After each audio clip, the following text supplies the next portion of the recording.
तेरा वचन मेरे पाँवों के लिए दीपक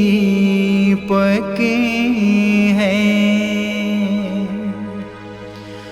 और मेरे मार्ग का उजियाला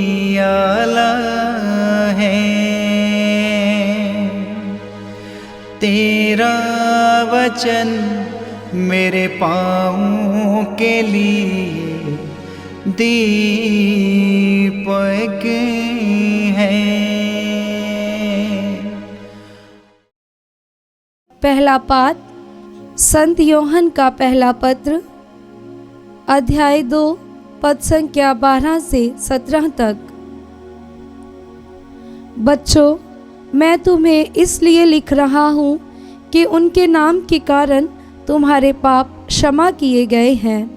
पिताओं, मैं तुम्हें इसलिए लिख रहा हूँ कि तुम उसे जानते हो जो आदिकाल से विद्यमान है।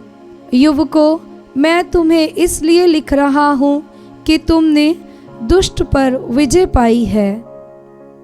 बच्चों, मैं तुम्हें इसलिए लिख रहा हूँ कि तुम पिता को जानते हो। पिताओं, मैं तुम्हें इसलिए लिख रहा हूँ कि तुम उसे जानते हो जो आदिकाल से विद्यमान है। युवकों, मैं तुम्हें इसलिए लिख रहा हूँ कि तुम शक्तिशाली हो। ईश्वर का वचन तुम में बना रहता है और तुमने दुष्ट पर विजय पाई है। तुम ना तो संसार को प्यार करो और ना संसार की वस्तुओं को।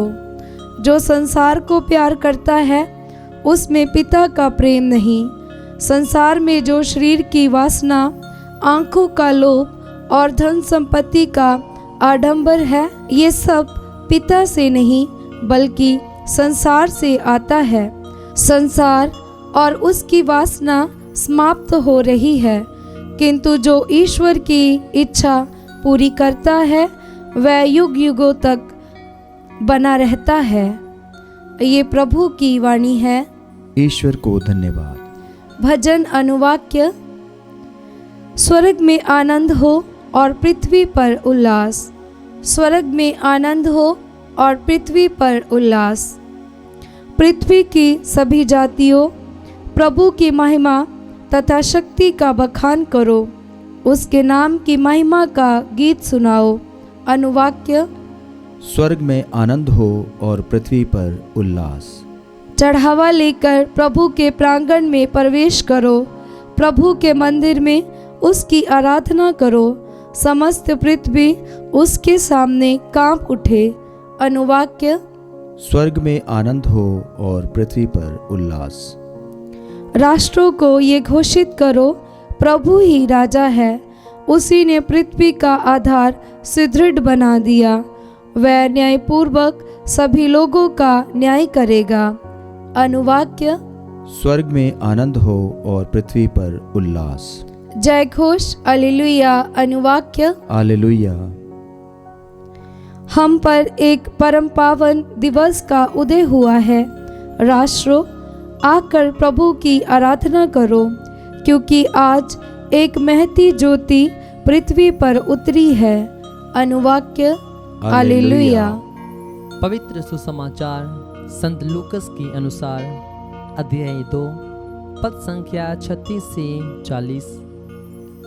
जो लोग इस्राएल की मुक्ति की प्रतीक्षा में थे, वह उन सबों को उस बालक के विषय में बताया करती थी। अन्ना नामक एक नबिया थी जो असेर वंशी फनुवेल की बेटी थी। वह बहुत बूढ़ी हो चली थी। वह विवाह के बाद केवल 7 बरस अपने पति के साथ रहकर विधवा हो गई थी और अब 84 बरस की थी। वह मंदिर के बाहर नहीं जाती थी और उपवास तथा प्रार्थना करते हुए रात दिन ईश्वर की उपासना में लगी रहती थी। वह उस घड़ी आकर प्रभु की स्तुति करने लगी और जो लोग यरूशलेम की मुक्ति की प्रतीक्षा में थे, वह उन सबों को उस बालक के विषय में बताया करती थी। प्रभु की संहिता के अनुसार सब कुछ पूरा कर लेने के बाद वे गलीलिया अपनी नगरी नाजरेत लौट गए। वह बालक बढ़ता गया, उसमें बल तथा बुद्धि का विकास होता गया और उस पर ईश्वर का अनुग्रह बना रहा। यह प्रभु का पवित्र सुसमाचार है। ख्रिस्त की जय।